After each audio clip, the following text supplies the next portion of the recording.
Well, everyone, the Samsung Galaxy S24 has just came out, and it's funny when you kind of stack all these phones, that were released before it, kind of next to each other, you start to see in some ways how the Samsung lineup has gotten better, but in a lot of ways how the Samsung lineup has gotten kind of stagnated in a way. Now, I will tell you, there's been lots of improvements going from the Galaxy S20 to the Galaxy S24.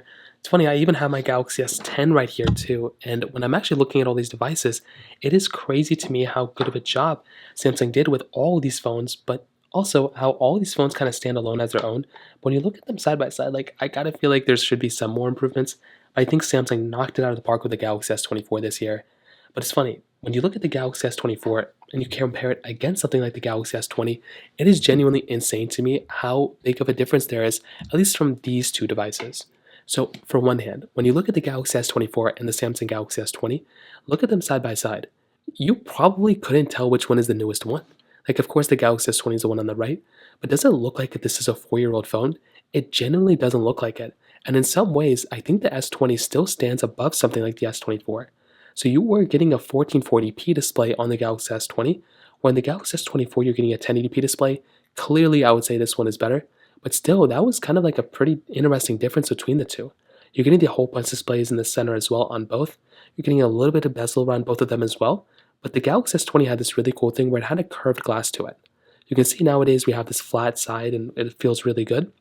But the Galaxy S20 had this curved side to it, which I think looked really nice. But the biggest difference I would probably argue, and the one area where these phones looked the ugliest in on the S20, was the back. I think the back of the Samsung Galaxy S20 did not look that good at all, and it was probably the biggest turnoff I would say going from any phone before this to the Galaxy S20 to the Galaxy S24. Like I'm gonna be honest, even the Galaxy S10 looked a lot better than the S20.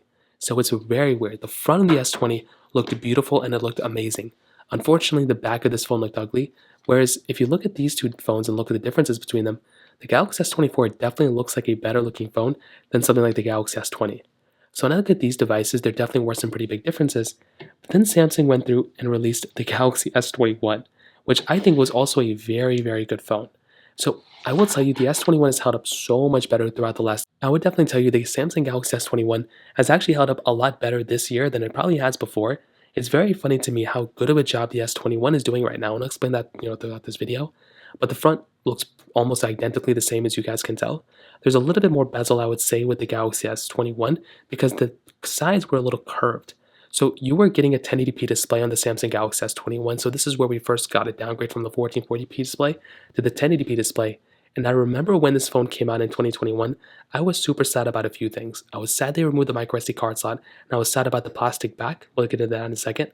But I would definitely tell you the display front of the S21 still looks pretty good, and the fact that it had a 1080p display, I guess it's kind of grown on me since then. The big difference too is the size of these particular phones. So Samsung did actually give us somewhat of like a flat curved side. So you can kind of see this was the first time they kind of started doing this on these types of phones.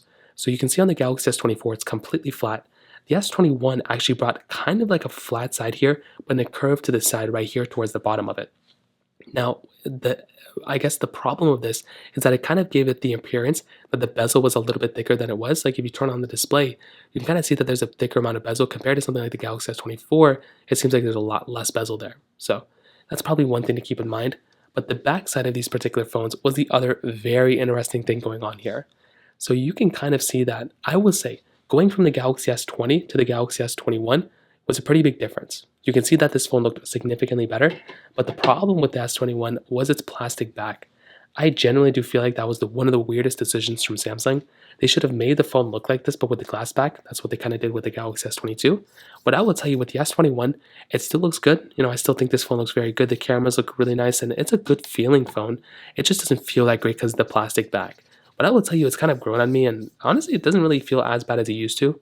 I did a battery test though the other day, and I did see the S21 did outperform my S20 and my S22 from a battery life perspective. So I will still say the S21 is still actually a pretty good phone from a performance side and from a battery life side as well, which is actually genuinely interesting to me. So the S21 did kind of get sunsetted after the Galaxy S22 came out. And the thing I'll tell you about the S22, I think this is where Samsung really started to kind of find their design language even more. I think the S22 and the S24 look very similar. You can kind of tell that they look almost identically the same, which is not a problem. I think it's a very good thing. I think the S22 looks very good, And I think Samsung, since the S22, has found their footing, and I think this is how the design is going to go probably for the next couple of years. So on the front, almost kind of the same size display. I think the S22's was a little bit smaller, but very similar. Of course, the S24's gets brighter and everything, and you're getting more software updates and everything like that. But this is the year that the Snapdragon 8 Gen 1 chipset came out. So with the 8 Gen 1 chipset, it was very good. I like that chipset a lot. Unfortunately, it just wasn't, I guess, optimized the best, and there were lots of issues with the thermal throttling and all those kinds of things. But I still think something like the Galaxy S22 is good, and you can see from the front, it, honestly, definitely has a almost exactly like one-to-one display type to it. In terms of the sides, you can see once again, not really too much change with this particular year. It looked basically the same thing as before. You're getting that reflective material, but this time you were basically removing that kind of hinge to it, like that little like bottom part, like the Galaxy S21 had right here, for a flat side kind of. So it was still kind of curved. Like I guess they didn't want to go completely curved to it. And when you feel them both in the hand, you can definitely tell they're both very different. And you were also getting this reflective material on the side of the Galaxy S22. I actually like that reflective material. iPhones have also removed it too. But that was a very cool thing that was going on for something like the Samsung Galaxy S22 at the time, and that was something I liked too. The bottom, like, it's almost like one-to-one look. USB Type-C port, SIM card trays in the same spot.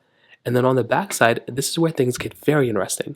So Samsung basically took the Samsung Galaxy S21's type of design and basically put this camera setup here, which is great, but they also put this frosted glass back right there too. That was another interesting thing they kind of did here. They removed the plastic back for a glass back. So they went from glass to plastic to glass again, but it was a frosted glass back. A very smart choice from Samsung. I was really happy that they ended up doing that because that in and of itself was a very, very big deal to me. And I'm glad they ended up doing it. Nowadays, I feel the plastic back not that big of a deal. I also think that I don't feel as strongly to it because they already changed it. But I think the S22 looks great on the back and it feels very good. The battery life and the performance, the battery life wasn't that great and the optimizations weren't that great, but I do think that the phone performed overall pretty well, and I'm still a pretty big fan of this particular device for the most part. So this is, kind of the big thing going on for me. Now with the Galaxy S24, what I would definitely tell you, or the S23, I've already done like comparisons between all these phones, but when I look at all these devices, I will tell you, this is a very, very good phone for me. I think it, was a good upgrade coming from the Galaxy S23. The front's almost identical again. So again, there were some differences here and there, but they were fairly similar. There really wasn't a big, massive difference, I would say, from one device to the other from the front, but you were getting a much brighter panel on the Galaxy S24, which was a very good asset. If you're wanting a phone that has the better battery life, well, the Galaxy S24 is probably going to be giving you that here, which again is a very cool thing, and I love having a phone that has that type of capability, and I, for one, that's a very big asset going on for something like the Samsung Galaxy S24.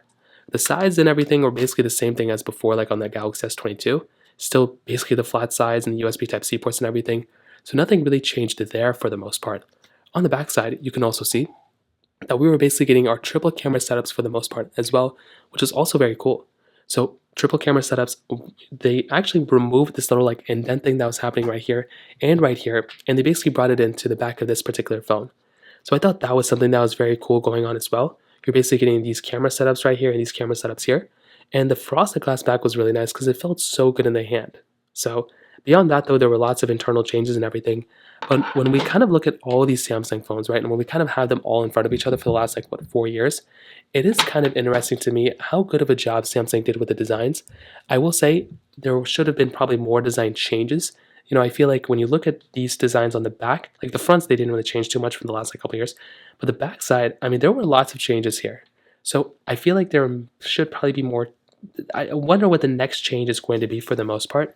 But I will tell you, for all these phones, I like Samsung a lot. And I'm curious to see what the next couple of years look like from Samsung. Are they going to remove something else? Are they going to add something else? I guess we're going to wait and see. But in terms of that kind of covers it up here.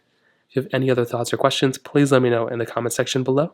Hit the like button, that would mean so much, but definitely hit that subscribe button. More importantly than everything else, I love every single one of you guys.